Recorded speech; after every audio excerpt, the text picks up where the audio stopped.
J'ai feint l'inconscience à l'hôpital, uniquement pour surprendre ce que ma famille pensait vraiment de moi. Tout a basculé 3 jours après mon accident de moto. Le médecin m'a dit que j'avais eu une chance inouïe de m'en sortir. Côte fêlée, une commotion, la jambe dans le plâtre, mais je récupérais bien plus vite que prévu. Le 3e jour, parfaitement lucide, j'ai gardé les yeux fermés en entendant des pas approcher, poussés par une intuition étrange. Mon grand frère Camden a ouvert la marche. « Toujours à planer », a-t-il lancé à l'adresse de quelqu'un derrière lui. « Tant mieux », a rétorqué ma mère. Avec un peu de chance, cette fois, elle retiendra la leçon. Mon cœur s'est serré. Quelle leçon! Sérieusement, conduire cette épave à 25 ans, a continué maman. Elle a toujours été inconsciente. Tu te rappelles quand elle a laissé tomber la fac de droit pour devenir ambulancière, a rectifié Camden. Franchement, c'était sûrement mieux ainsi. Elle n'avait pas la tête à faire du droit, de toute façon. Je restais là, figée, pendant qu'il disséquait mes choix comme si j'étais déjà morte. Et évidemment, la question d'argent n'a pas tardé. Maman a soupiré. Tu te rends compte du prix de l'hospitalisation? Et avec son assurance de pacotille d'ambulancière en plus, on pourrait toujours... La voix de Camden s'est faite plus sourde. N'y pense même pas, a craché ma mère. Je dis juste que si elle ne se réveille pas, l'assurance vie... Stop, a coupé maman, glaciale. Tais-toi, quelqu'un pourrait nous entendre. J'ai senti le sang geler dans mes veines. Ils parlèrent de ma mort, de ma police d'assurance, alors que j'étais là, à portée de main. Écoute, tout ce que je veux dire, c'est que c'est peut-être un signe, a insisté Camden. Elle n'a jamais réussi à trouver sa place parmi nous. Toujours à jouer les héroïnes, à nous faire passer pour des idiots avec son boulot de petite main. Tu te rappelles quand elle a ramené ce SDF au dîner de Noël? A demandé maman, le mépris suintant dans la voix. Ou quand elle a témoigné contre oncle Richard au tribunal? A ajouté Camden. Oncle Richard, ce tabou familial, la vraie raison pour laquelle j'avais coupé les ponts il y a 2 ans. Elle a brisé cette famille, a murmuré maman. Richard croupit en prison à cause de ses histoires. Des histoires. Il prenait mon témoignage pour des mensonges. Un silence glacial a envahi la pièce. J'ai entendu le froissement d'une veste. Quelqu'un s'approchait de mon lit. « Tu veux mon avis ?» a soufflé Camden. On devrait en parler sérieusement avec son médecin. En parler comment? La voix de maman n'était plus qu'un souffle. Tu sais, discuter de la qualité de vie. Les séquelles cérébrales, c'est imprévisible. Parfois, il faut savoir lâcher prise. Camden, réfléchis, maman. Elle ne changera pas. Elle se réveillera. Elle recommencera à nous couvrir de honte. Retour à son boulot dérisoire, à ses causes perdues, à ses combats contre la famille. Elle nous a tout coûté, a renchéri maman, plus catégorique. L'abonnement au club de golf, les postes honorifiques, tout envolé. Tu te rappelles comme c'était humiliant quand les Weatherby m'ont prié de démissionner? À cause de ses mensonges sur Richard, a confirmé Camden. Le délire d'une gamine dérangée a ruiné la réputation d'un homme bien. Un délire, 15 ans d'abus. Pour eux, ce n'était qu'un délire. Si elle ne reprend pas connaissance, a continué Camden, l'assurance vie réglerait bien des soucis. On pourrait solder le crédit de la maison et même partir en Europe comme tu en rêves. Et elle vaut combien, cette assurance? A demandé maman. 200 000.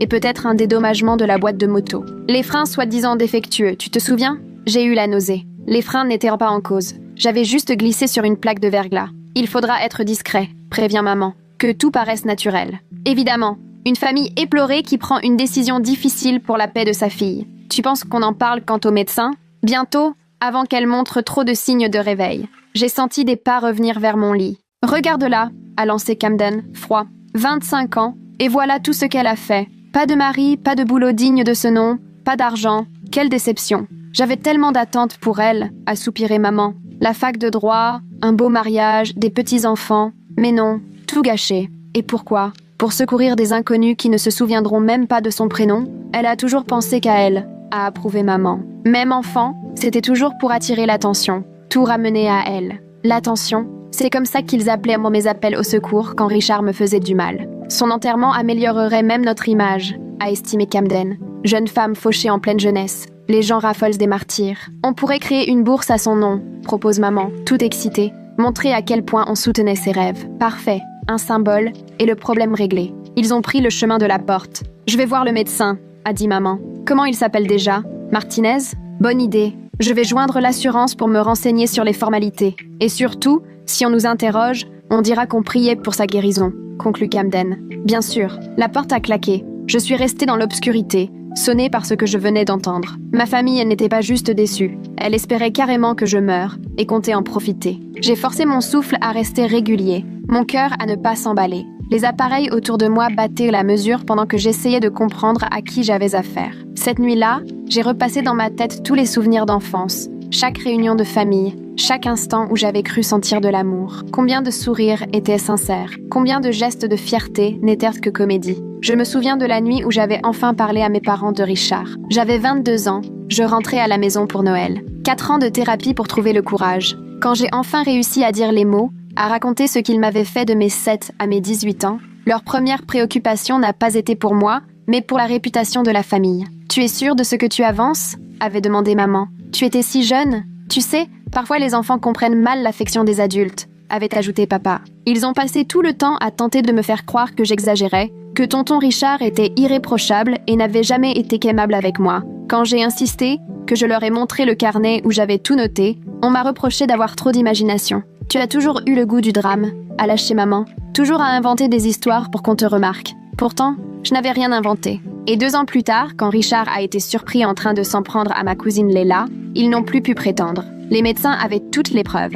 Malgré ça, j'étais encore la méchante de leur histoire. Le lendemain matin, d'autres visiteurs ont débarqué. Ma cousine Bridget est arrivée, flanquée de Trevor, tous les deux tirés à 4 épingles, bien décidés à afficher leur réussite. « Des nouvelles ?» a demandé Bridget, s'asseyant à côté de mon lit comme si elle prenait place à un cocktail. « Rien du tout », a répondu maman, la voix lourde d'une peine tellement surjouée qu'elle en devenait risible. « Les médecins disent que tout peut encore basculer. » « Quelle tragédie !» a soupiré Trevor, mais il aurait tout aussi bien pu parler de la météo. Elle était si jeune. « Est-ce que quelqu'un est allé dans son appart ?» a repris Bridget, et j'ai senti l'arrière-pensée dans sa voix. Je veux dire, il faudrait vérifier ses affaires, éviter qu'on la vole. Mon appartement, ce petit 2 pièces pour lequel j'avais enchaîné 3 boulots, meublé avec des récup et des tableaux d'artistes du coin. Ce n'était pas grand-chose, mais c'était chez moi. Camden a les clés, a précisé maman. Il s'occupe de tout. Bonne idée, a approuvé Trevor. Elle a des trucs de valeur, de l'électronique, des bijoux, de l'argent de côté. Leur aplomb était renversant.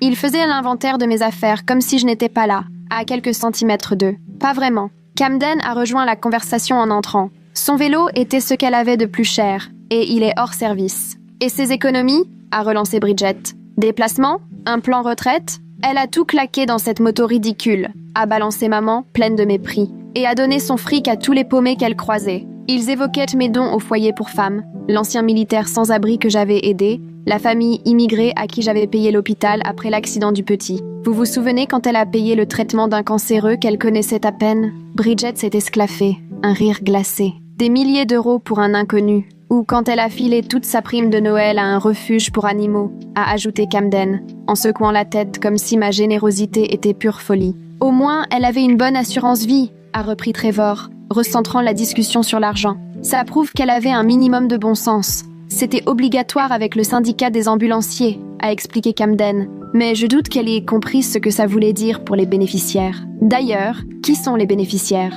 A tenté Bridget, faussement détachée, mais terriblement transparente. Maman et moi sommes co-bénéficiaires, a répondu Camden. Elle avait tout mis en place quand elle a commencé ce boulot, à l'époque où elle nous voyait encore comme sa famille, avant que je témoigne contre Richard, avant que je comprenne que la vérité comptait moins pour eux que leur réputation. C'est une chance, a lâché Trevor, et le mot m'a frappé comme un coup. Au moins, il y a du positif dans tout ça. Une chance. Ma mort, une opportunité pour eux. Ils sont restés 1 heure de plus, oscillant entre une inquiétude de façade pour ma santé et un intérêt bien réel pour mon argent. Ils ont parlé funérailles, cérémonies, des meilleurs moyens de raconter ma vie pour se mettre en valeur. Mais jamais de ce que je laisserai derrière moi. Aucun souvenir heureux, aucun espoir de guérison. Pour eux, j'étais déjà morte, un fardeau dont ils allaient enfin pouvoir se débarrasser. Quand ils sont partis, j'ai entendu maman chuchoter à Camden dans le couloir. « Tu as parlé au docteur Martinez ? Cet après-midi » a-t-il répondu. « Je vais lui demander un pronostic réaliste et voir ce qu'on peut faire. Nos options, pas les miennes. » Plus tard, le docteur Martinez est entré avec Camden et la tension entre eux était palpable. J'avais apprécié le docteur Martinez quand j'étais consciente. Il m'avait semblé sincère, compétent, humain. J'espérais qu'il ne se laisserait pas manipuler par Camden. « Docteur, j'ai des questions délicates, » a commencé Camden, la voix faussement émue, me donnant la chair de poule. « Bien sûr, je vous écoute. Ma sœur a toujours eu des problèmes. Troubles psychiatriques, comportement à risque, mauvaises décisions. Est-ce qu'il est possible que, même si elle se réveille, elle ne soit plus jamais comme avant ? J'ai eu la nausée. » Camden préparait le terrain pour mettre en doute ma capacité mentale, histoire de justifier tout ce qu'il projetait. Les traumatismes crâniens peuvent effectivement provoquer des modifications de la personnalité ou des fonctions cognitives, a répondu prudemment le docteur Martinez. Mais pour l'instant, les résultats sont très encourageants. Je m'attends à un rétablissement total. Mais vous n'en avez pas la certitude? La médecine n'est jamais une science exacte, Monsieur Thornfield.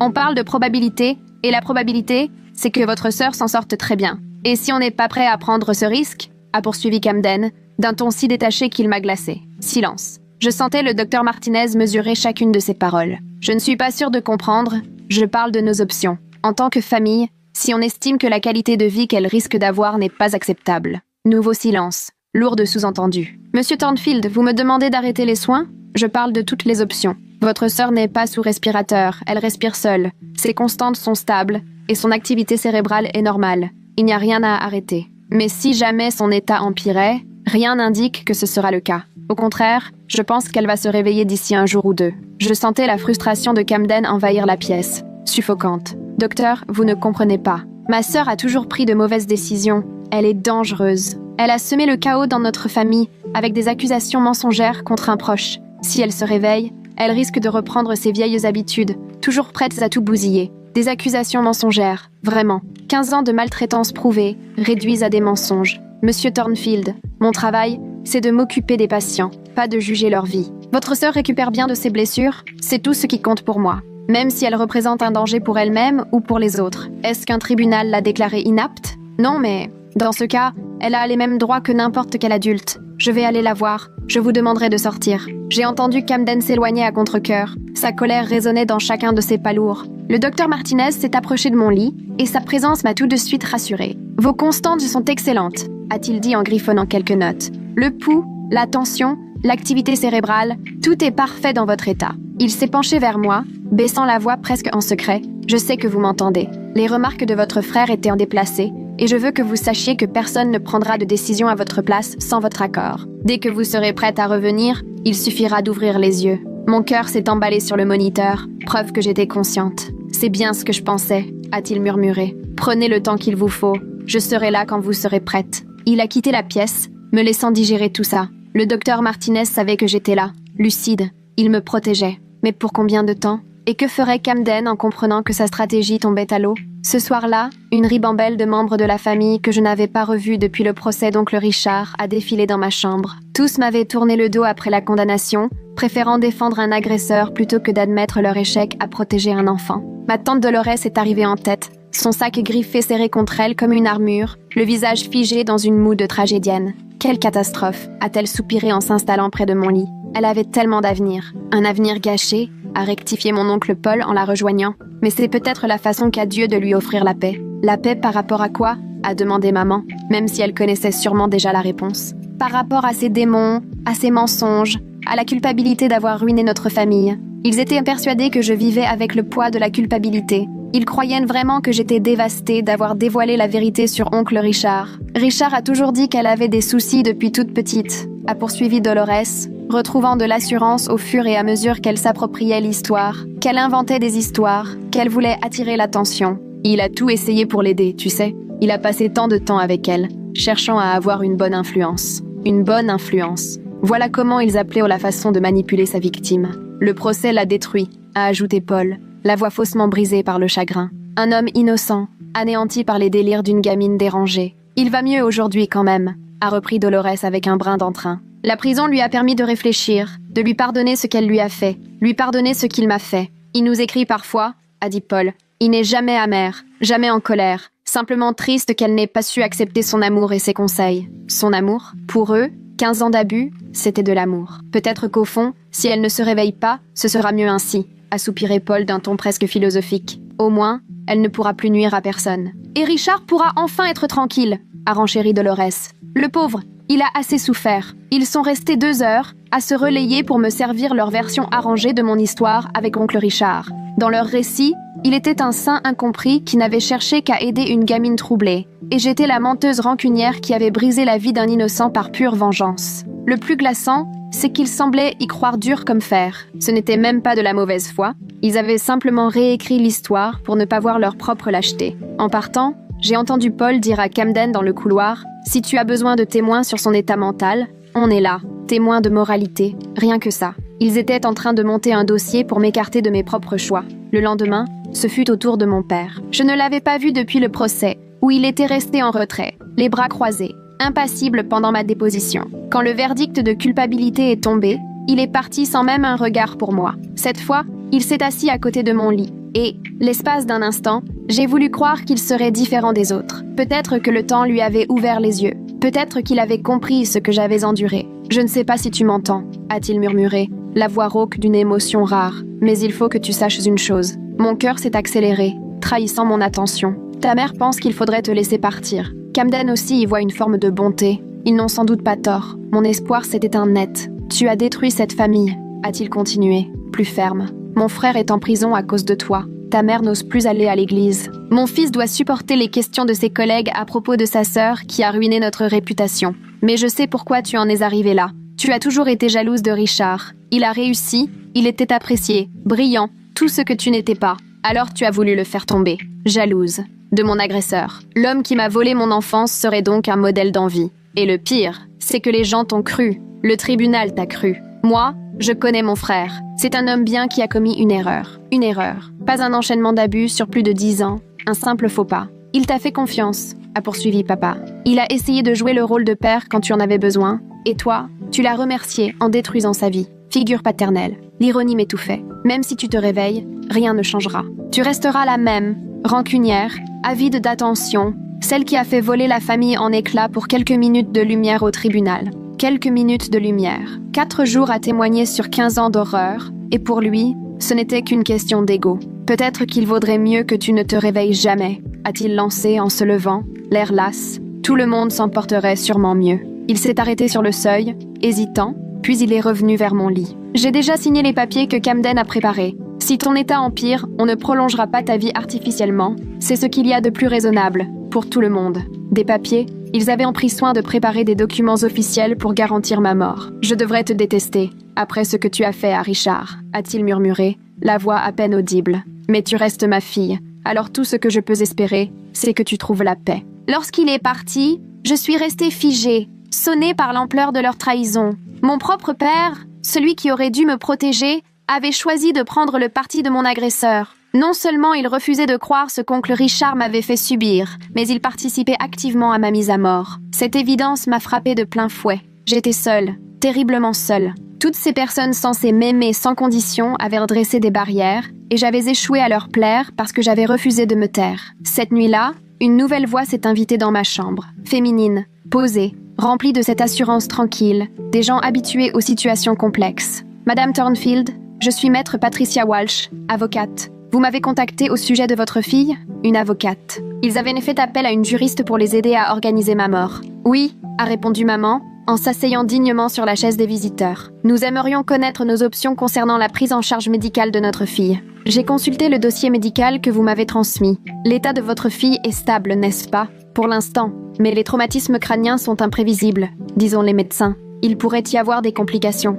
Un mensonge. Le docteur Martinez avait assuré que je récupérais bien. Et vous m'avez dit avoir des doutes concernant ses capacités mentales? Elle a pris des décisions de plus en plus irrationnelles ces dernières années, a enchaîné maman, comme si elle savourait chaque mot. Elle a laissé tomber la fac de droit pour un petit boulot sans avenir. Elle nous a tous montés les uns contre les autres avec de fausses accusations contre son oncle. De fausses accusations? Elle a affirmé qu'il l'avait agressée quand elle était enfant. Le tribunal a cru à ces histoires. Et maintenant, un innocent est derrière les barreaux. Je comprends. Vous craignez donc que, si elle se réveille, elle continue dans cette voie? Nous avons peur qu'elle soit dangereuse pour elle-même et pour les autres. Elle a toujours été impulsive, irréfléchie. Cet accident de moto en est la preuve.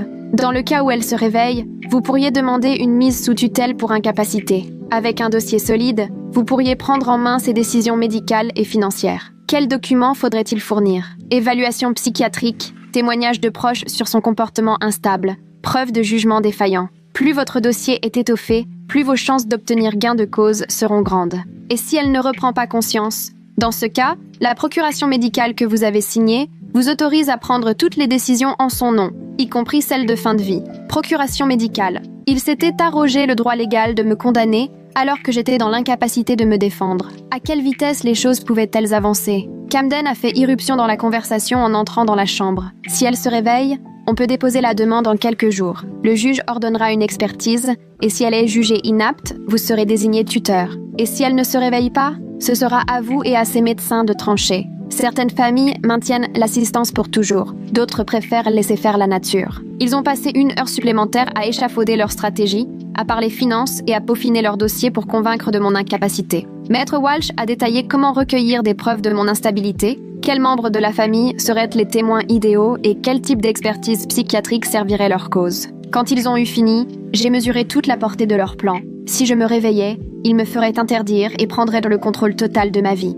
Si je restais inconsciente, ils me laisseraient de mourir et encaisser l'assurance. Dans tous les cas, il s'agissait de se débarrasser de moi. Mais ils avaient là commis une erreur majeure. Ils pensaient que j'étais inoffensive, incapable d'agir sur mon destin. Ils n'allaient pas tarder à découvrir leur erreur. Le lendemain matin, le docteur Martinez est revenu seul pour sa visite. Dès qu'il a franchi la porte, j'ai perçu sa nervosité. « Je sais que vous êtes réveillé », a-t-il chuchoté après avoir vérifié que la porte était bien close. « Et je sais ce que votre famille manigance. Il faut qu'on parle. » J'ai ouvert les yeux lentement, aveuglé un instant par la lumière crue. « Depuis quand êtes-vous au courant ?» ai-je soufflé, la gorge sèche. « Depuis hier. Votre cœur s'emballe chaque fois qu'ils disent quelque chose de choquant. Vos scanners montrent une activité cérébrale normale. Il n'y a aucune raison médicale pour que vous demeuriez inconsciente. » Je me suis péniblement redressée, le corps endolori par l'immobilité. Ils essayent de me faire passer de l'autre côté, ai-je articulé, à peine certaine de mes propres mots. Je sais, et sur le plan légal, ils pourraient y arriver. Ils ont obtenu une procuration médicale. Comment est-ce possible? Je n'ai jamais donné mon accord. Ils ont affirmé que vous étiez inapte et que vous n'aviez laissé aucune directive écrite. Sans contestation, le juge a validé leur demande en urgence. Mais maintenant, je suis consciente. Certes, mais il pourrait soutenir que la lésion cérébrale a affecté votre discernement. Avec le bon rapport d'experts et quelques témoignages de proches, il pourrait obtenir une mise sous tutelle. Ah, quelles sont mes solutions? Le docteur Martinez a tiré une chaise près de mon lit, l'air grave. Elles sont rares, mais il y en a. Racontez-moi ce qui concerne cet oncle dont il parle, celui qui est en prison. Alors je lui ai tout raconté. Comment oncle Richard était venu s'installer chez nous quand j'avais 7 ans, après un divorce qu'il avait laissé sans abri. Comment mes parents l'avaient accueilli à bras ouverts, heureux de trouver quelqu'un pour s'occuper de moi pendant qu'il s'acharnait à faire carrière. Son aide avait basculé bien vite dans quelque chose de beaucoup plus sombre. Au début, c'était juste des jeux, ai-je murmuré, la gorge serrée par l'angoisse. Des jeux spéciaux, notre petit secret. Il répétait que j'étais mature, que je comprenais des choses d'adulte, bien au-delà de ce que les autres enfants pouvaient saisir. Le docteur Martinez m'écoutait attentivement, notant de temps à autre quelques mots. À 10 ans, tout avait déjà dégénéré. Il m'a fait croire que c'était normal, que tous les oncles faisaient ça avec leurs nièces. Dès que j'exprimais un malaise, il me rappelait combien mes parents comptaient sur lui, à quel point il serait anéanti si je causais des problèmes. Tu as essayé d'en parler à quelqu'un? Une fois, à 12 ans, j'ai voulu en parler à ma mère. Elle se préparait pour partir au travail, était absorbée dans la cuisine, et je lui ai confié qu'oncle Richard me mettait mal à l'aise. Et comment a-t-elle réagi? Elle m'a dit que j'exagérais, qu'oncle Richard était de la famille et qu'il ne me ferait jamais de mal. Elle a ajouté que je devrais me sentir chanceuse d'avoir un oncle aussi attentionné. Le docteur Martinez a grimacé, dégoûté. Ça a continué jusqu'à ce que je quitte la maison pour l'université à 18 ans. Même après, il trouvait le moyen de m'isoler pendant les vacances. Ce n'est qu'à 22 ans, en thérapie, que j'ai vraiment compris ce qui m'était arrivé. Qu'est-ce qui t'a décidé à parler? Ma cousine Léla, elle avait 7 ans, exactement mon âge quand tout a commencé. J'ai vu qu'il lui portait le même genre d'attention. Je ne pouvais pas la laisser traverser ce que j'avais vécu. Tu es allé voir la police? J'ai d'abord tenté d'en parler à la famille. Je pensais que si je racontais ce qu'il m'avait fait, il protégerait Léla. Mais on m'a reproché d'être jalouse, d'en vouloir à oncle Richard, de chercher à attirer l'attention. Il pensait que j'inventais tout pour lui nuire, parce que j'enviais sa réussite. Ça a dû être très dur. Oui, mais je ne pouvais pas laisser Léla subir ça. Alors j'ai fini par aller seule à la police. Et ils t'ont cru? Oui, finalement. L'inspectrice connaissait bien ce genre de dossier. Elle a su poser les bonnes questions. Quand ils ont examiné Léla, ils ont trouvé des preuves, confirmant mes pires soupçons. Ils s'en prenaient déjà à elle? Oui. Et ce n'était pas la première. Il y avait d'autres filles. Celle de la fille de son ex-femme, issue de son premier mariage. L'enquête a révélé un schéma qui durait depuis plus de 20 ans. Le docteur Martinez est resté silencieux un moment, comme s'il avait besoin de digérer tout ça. Et ta famille? Elle ne te croit toujours pas? Ils préfèrent croire ce qui les arrange. Reconnaître qu'il est coupable, ce serait aussi admettre qu'ils n'ont pas su me protéger. C'est plus facile de m'accuser de mentir. Qu'est-ce que tu veux faire maintenant? Disparaître, qu'ils croient que je suis morte. C'est compliqué, et tu sais que c'est illégal. Plus illégal que les laisser organiser ma mort? Point pour toi. Mais simuler un décès, ça veut dire falsifier des dossiers médicaux, risquer la fraude à l'assurance, encourir des poursuites graves. Mais si on ne simulait rien? Si on se contentait de les laisser faire leur choix? Le docteur Martinez a haussé un sourcil, intrigué. Je ne comprends pas. Ils veulent arrêter les soins, non? Et si on leur donnait l'occasion de le faire? Si une urgence médicale exigeait mon intubation et qu'ils prenaient ensuite la décision de me laisser partir? Mais tu n'es pas sous assistance vitale. Je pourrais l'être, temporairement. Une complication pourrait le justifier. Et quand ils décideraient d'arrêter les soins, tout serait documenté. C'est très risqué. Moins risqué que de vraiment les laisser me tuer. Le docteur Martinez a consulté mon dossier, manifestement préoccupé. Il y aurait peut-être une autre possibilité, a-t-il fini par dire. Mais ça demanderait une synchronisation parfaite, une confiance totale et un risque énorme pour nous deux. Quel genre de possibilité? Parfois, les dossiers médicaux se prêtent à une certaine interprétation. Si jamais tu subissais une dégradation brutale, nécessitant une intervention d'urgence, puis décédé malgré tous nos efforts, alors le certificat de décès serait établi selon mon appréciation médicale. Tu ferais croire à ma mort, je rédigerais un rapport concluant à une issue tragique liée à des complications d'un traumatisme crânien, ce qui, à vrai dire, ne serait pas complètement faux. Tu as bien subi ce traumatisme. Et après, il te faudrait tout recommencer. Nouvelle identité, nouvelle vie, et l'obligation de rester invisible. Ce plan paraissait presque irréalisable, trop dangereux, trop complexe. Mais sinon, ma famille aurait mon destin en main pour toujours. On y va, ai-je répondu. Tu es sûre? Une fois que tu seras légalement morte, aucun retour possible. Tu perdras tout. Carrière, amis, identité. Ma famille, je l'ai déjà perdue. Le reste, ça se reconstruit. Et ton travail, tes collègues? Ils garderont le souvenir de quelqu'un parti trop tôt. C'est toujours mieux que de survivre sans jamais vraiment vivre. Le docteur Martinez a passé l'heure suivante à m'expliquer chaque étape du plan. Il présenterait brusquement une détérioration de mon état nécessitant une assistance vitale. Ma famille serait appelée pour décider de la suite. Quand ils choisiraient d'arrêter les soins, il enregistrerait mon décès et organiserait le transfert de mon corps vers une entreprise de pompes funèbres discrètement liée à la protection des témoins. Si on se fait prendre, c'est fini pour moi, m'a-t-il prévenu. L'ordre des médecins me radirait. Je risquerais des poursuites. Pourquoi accepter un tel risque? Parce que j'ai vu ce que des familles comme la tienne peuvent faire aux survivants. Parce que j'ai juré de ne jamais nuire à mes patients. Et les laisser te détruire irait à l'encontre de tout ce que je crois. Et parce que parfois, le système laisse tomber ceux qui mériteraient d'être protégés. Qu'attends-tu de moi? Ta confiance absolue. Le moment venu, il faudra que tu cesses de respirer pour que les machines enregistrent un arrêt cardiaque. Mais il faudra rester assez consciente pour entendre ce qu'ils disent. Combien de temps dois-je retenir mon souffle? 30 secondes, tout au plus. Il faut que ce soit crédible. Et si quelque chose tourne mal, on improvisera. Je garderai tout sous contrôle, je te le promets. 2 jours plus tard, le docteur Martinez a appelé ma famille. Il fallait qu'il vienne d'urgence. Mon état venait de se dégrader brutalement. L'œdème cérébral avait empiré, nécessitant une intubation immédiate pour préserver mes voies respiratoires. À leur arrivée, j'étais connectée à un respirateur, profondément sédatée d'après mon dossier. Mais en réalité, j'étais pleinement lucide. Le docteur Martinez m'avait minutieusement expliqué la procédure. Comment rester parfaitement immobile, laisser la machine respirer à ma place, ne pas réagir aux stimulations. Que s'est-il passé? A demandé maman, et j'ai senti dans sa voix une excitation à peine dissimulée. L'œdème cérébral s'est aggravé brutalement dans la nuit, a répondu gravement le docteur Martinez. Nous avons dû l'intuber pour protéger ses voies respiratoires. Elle est désormais plongée dans un coma artificiel. Quel est le pronostic? A demandé Camden, tâchant de paraître inquiet, mais son impatience transparaissait. Il est réservé. L'augmentation de la pression a touché des zones vitales du cerveau. Même si l'œdème régresse, il risque d'y avoir des séquelles irréversibles. De quel type? A insisté maman. Troubles cognitifs, changement de personnalité, perte de motricité. Il se peut qu'elle ne redevienne jamais celle qu'elle était. Je pouvais presque entendre leur soulagement. Quelles sont nos options? A demandé Camden. Nous pouvons poursuivre un traitement intensif et espérer une réponse favorable, ou bien... Le docteur Martinez s'est interrompu, laissant planer un silence pesant. Ou bien quoi? A relancé maman, pressée d'en finir. Vu les perspectives et la forte probabilité de séquelles lourdes, certaines familles choisissent de mettre un terme à l'assistance vitale et de laisser la nature faire son œuvre. C'est ce que vous conseillez? A demandé Camden. Ce n'est pas à moi de prendre cette décision.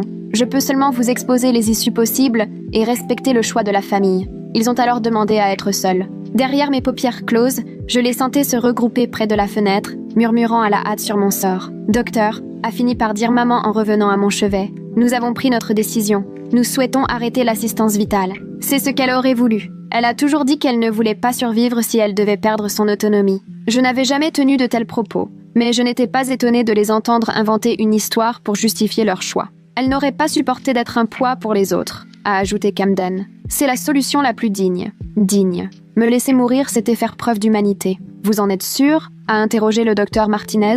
Cette décision est sans retour. Nous en sommes certains, a affirmé Camden sans hésiter. Quand pouvons-nous commencer? Je dois remplir quelques formalités, prévenir le comité d'éthique et laisser le temps à la famille de dire adieu. Demain matin, nous pourrons procéder. Ce soir-là, le docteur Martinez est revenu après le changement d'équipe. « Tu es prête ?» a-t-il murmuré, vérifiant que personne ne pouvait nous entendre. J'ai serré sa main, mon premier geste volontaire depuis des jours. Demain, quand ils couperont le respirateur, il faudra que tu t'abstiennes de respirer environ 30 secondes. Je noterai un arrêt cardiaque, puis j'entamerai des manœuvres de réanimation qui n'aboutiront pas. Ensuite, tu seras transféré à la morgue, puis remise à notre contact aux pompes funèbres. Et mon dossier ici, il indiquera que tu es décédé de complications après l'arrêt du soutien vital, cause naturelle. Mort cérébrale suite à un traumatisme. Et s'ils exigent une autopsie, ils ne le feront pas. Ta famille a déjà demandé une crémation immédiate, sans cérémonie, évidemment. Plus vite je disparaissais, plus vite ils pouvaient toucher l'assurance et tourner la page. Encore une chose, a ajouté le docteur Martinez, j'ai contacté quelqu'un qui aide les survivants de violences à recommencer une nouvelle vie. Elle t'attendra aux pompes funèbres pour t'aider à créer ta nouvelle identité. Comment s'appelle-t-elle? Agent Patricia Wolf, FBI. Elle suit le dossier de ton oncle et connaît la réaction de ta famille après ton témoignage. Le FBI était impliqué. L'affaire allait bien au-delà de la seule cupidité familiale. Cela s'inscrivait dans une enquête plus vaste sur la façon dont certaines familles faisaient taire les victimes de violences. Le lendemain matin, toute ma famille élargie s'était déplacée pour assister à ma fin. Tante, oncle, cousin, des gens qui ne m'avaient plus adressé la parole depuis des années, étaient là, rassemblés autour de mon lit, affichant des mines de circonstance, mais leur regard restait vide de toute émotion sincère. Le docteur Martinez a détaillé la procédure d'un ton professionnel. Au retrait du soutien vital, soit mon corps reprendrait une respiration spontanée, soit tout s'arrêterait. Impossible de savoir à l'avance. Avant de commencer, a déclaré maman, nous voudrions lui dire au revoir. Un à un, ils se sont approchés pour leurs adieux convenus. Nous t'aimons. Repose en paix. Tu vas enfin trouver la paix que tu cherchais. Oncle Paul s'est penché et a chuchoté pour que seul moi entende. Peut-être que maintenant Richard pourra te pardonner. Tante Dolores m'a pris la main et a dit « On sait que tu regrettes ce que tu as fait à la famille. » Mon père a déposé un baiser sur mon front et a murmuré « J'espère que tu trouveras ce que tu cherchais. » Camden s'est approché en dernier, a serré ma main et a lancé, assez fort pour que tous l'entendent. « On est désolé qu'il faille en arriver là, mais on sait que c'est ce que tu voudrais. Être enfin libéré de ta souffrance. » Ce que je voudrais? Ils étaient prêts à me supprimer pour mon bien. « Vous êtes prête à poursuivre ?» a demandé le docteur Martinez. « Oui, nous sommes prêts !» a répondu maman, sans la moindre hésitation. Le docteur Martinez a alors commencé à retirer un à un les dispositifs. Il a d'abord interrompu les perfusions qui me maintenaient sous sédation, puis retiré la sonde d'alimentation, et enfin il s'est préparé à m'extuber. Une fois le tube retiré, nous saurons vite si elle arrive à respirer sans aide, a-t-il expliqué. Et si elle n'y parvient pas, a demandé Camden, alors nous ferons en sorte qu'elle ne ressente aucune souffrance pendant que la nature agira. Le tube a été retiré. C'était le moment décisif. Je me suis concentrée pour rester parfaitement inerte, lutter contre l'instinct vital qui me poussait à inspirer. Elle ne respire pas seule, a annoncé le docteur Martinez, tout en suivant les signaux des moniteurs que nous avions convenus à l'avance. Autour de moi, j'ai perçu les bruits ténus du soulagement camouflés sous la tristesse. Des soupirs à peine retenus, des pas traînants, des murmures sur mon visage apaisé. Le rythme cardiaque ralentit, annonça le docteur Martinez, parfaitement dans son rôle. « Est-ce qu'elle souffre ?» demanda maman, mais sa voix restait étonnamment détachée. « Non, elle est totalement inconsciente. C'est paisible. Ça va prendre combien de temps ?» s'inquiéta Camden. Plus très longtemps, son cœur se met à battre de façon irrégulière. Je suis restée immobile, le souffle coupé, comptant les secondes dans ma tête qui semblaient s'étirer à l'infini. 30 secondes m'ont paru une éternité, mais je me suis efforcée de ne pas bouger. « Je perds le rythme cardiaque », déclara enfin le docteur Martinez. « Je vais constater le décès. » Il a suivi la procédure, a noté l'heure, mentionné la cause, puis expliqué à ma famille ce qui allait se passer. « Nous souhaiterions procéder à la crémation au plus vite », dit immédiatement Camden. Elle n'aurait jamais voulu d'une grande cérémonie. Elle a toujours préféré la discrétion pour ce genre de choses. Discrète, ils étaient surtout pressés de me faire disparaître pour éviter que la vérité n'éclate. « Je comprends », répondit calmement le docteur Martinez. Je vais faire transférer le corps aux pompes funèbres Morrison. Ils prendront tout en charge en toute discrétion. Les pompes funèbres Morrison, soigneusement choisies par le docteur Martinez pour orchestrer ma disparition. Pendant l'heure qui a suivi, je suis restée parfaitement immobile, écoutant ma famille organiser mes funérailles autour de ce qu'ils pensaient être mon cadavre. Ils ont opté pour une petite cérémonie, choisi l'option de crémation la moins coûteuse et rédigé un avis de décès succinct, plus préoccupé par leur propre tristesse que par ma vie. « L'assurance va demander un certificat de décès », rappela Camden au docteur Martinez. « Je m'en chargerai dans les 24 heures », promit-il avec sérieux. Lorsqu'ils se sont enfin décidés à partir pour régler les formalités, le docteur Martinez attendit encore un long moment avant de s'approcher de mon lit. « Ils sont partis », murmura-t-il. « Tu peux respirer. » J'ai inspiré profondément, un mélange de soulagement et de peur me submergeant. « Comment tu te sens ? Comme un fantôme ?» ai-je soufflé, la gorge sèche à force d'avoir gardé le silence. « Et maintenant ? Qu'est-ce qui m'attend ? D'ici 1 heure, les pompes funèbres enverront un corbillard. Tu seras transféré dans une housse mortuaire à leur établissement, où tu rencontreras l'agent Wolf et tu commenceras le processus pour changer d'identité. Et toi, ils ne vont pas enquêter en découvrant que le certificat de décès n'était pas conforme ? C'est là toute l'astuce. Techniquement, rien n'a été falsifié. Tu as bien cessé de respirer, ton cœur s'est arrêté, tu as été déclarée morte sur la base des signes cliniques. Si quelqu'un soulève des questions plus tard, j'expliquerai qu'il s'est produit une reprise inattendue. Ça me semble un peu fragile comme défense. C'est mieux que l'alternative. Et l'agent Wolf m'a confirmé que les agissements de ta famille sont déjà dans le collimateur fédéral. Quand l'affaire sortira, ta mort passera au second plan derrière les poursuites pénales. Tu crois vraiment qu'ils seront arrêtés ? Fraude à l'assurance, tentative de meurtre, abus de procuration médicale ? Le FBI enquêtait déjà depuis qu'ils ont monté le dossier d'assurance avant même ton décès officiel. 1 heure plus tard, on m'a évacué de l'hôpital dans une housse mortuaire, installée dans un corbillard, puis déposée aux pompes funèbres Morrison. Le comble de l'ironie, renaître dans un lieu fait pour l'oubli. Là-bas, on m'a conduite dans une pièce sécurisée où j'ai rencontré l'agent Patricia Wolf. Elle était plus jeune que je l'imaginais, mais son regard rassurant et sa poignée de main ferme m'ont mise en confiance d'emblée. « Le docteur Martinez nous a prévenus de ta situation », expliqua-t-elle. « On surveille ta famille depuis le dépôt de la demande d'assurance. Ils l'ont déposée avant même que je sois morte. Camden a envoyé tous les papiers le jour où ils ont décidé de stopper l'assistance. Il s'agit de fraude, de complicité et d'une tentative d'homicide. Et maintenant, on prépare le dossier en t'assurant une protection. Ta famille te pense morte, ce qui nous donne du temps pour réunir des preuves et lancer les poursuites. L'agent Wolf m'a expliqué que je bénéficierais d'une forme de protection fédérale des témoins pendant l'enquête, avec une nouvelle identité, un numéro de sécurité sociale, un acte de naissance et un dossier médical attestant d'une guérison dans un autre état. Et ma vie d'avant, mon travail, mes amis, ils feront leur deuil et garderont un bon souvenir de toi. Ce n'est pas la vie rêvée, mais c'est la plus sûre. Pendant 6 mois, j'ai vécu caché dans une maison sécurisée au Colorado, aidant les procureurs à monter le dossier contre ma famille. J'ai témoigné devant le grand jury, fourni des comptes rendus détaillés de ce que j'avais vu et entendu, aidé à reconstituer leur plan. Le FBI avait aussi intercepté leurs appels et analysé leurs finances. Camden s'était renseigné sur les démarches d'assurance des semaines avant mon accident. Maman consultait déjà des conseillers pour placer une grosse somme.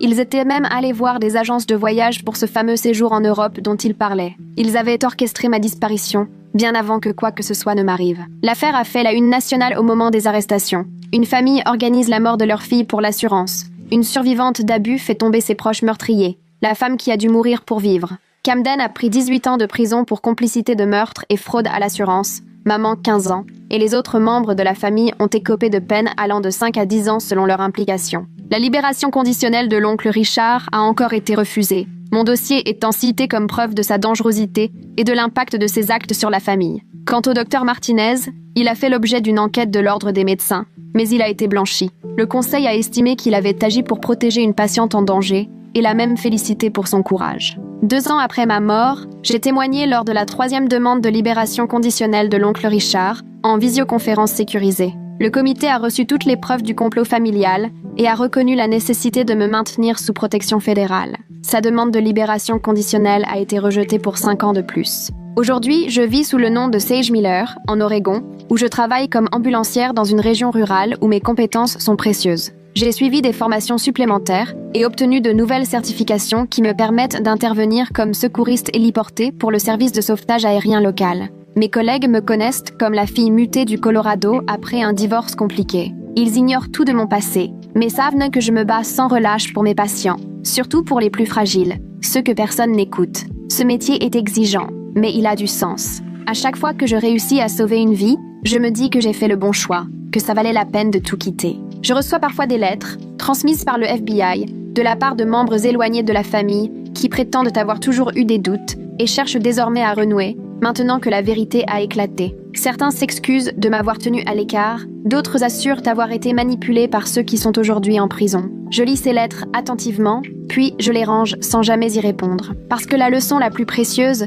je l'ai apprise allongée sur un lit d'hôpital. La famille, ce n'est ni le sang ni les gènes. La vraie famille, ce sont ceux qui restent quand tout s'effondre, qui choisissent de croire en vous quand vous prenez le risque de dire ce que personne ne veut entendre, qui vous protègent, même si ça leur coûte cher. Le docteur Martinez prend toujours de mes nouvelles, discrètement, et me tient informé de son engagement auprès des survivants de violences et des nouveaux protocoles qu'il a mis en place pour repérer les familles à risque dans les situations délicates. L'agent Wolf est devenu un véritable ami, quelqu'un qui comprend ce que c'est de porter la culpabilité du survivant et l'épreuve de se reconstruire quand on a tout perdu. Mon partenaire, Quinn, ignore tout de ma vie d'avant, mais il est devenu cet ami dont j'ai toujours rêvé enfant. Quelqu'un qui accorde plus d'importance à la sincérité, au courage et à la véritable bonté qu'aux apparences ou à la réputation. L'an dernier, j'ai aidé à sauver une adolescente victime d'abus de la part de son beau-père. Quand sa famille a tenté de la faire taire, de l'obliger à revenir sur ses paroles pour éviter les scandales, je me suis assurée qu'elle soit entourée de personnes prêtes à la croire.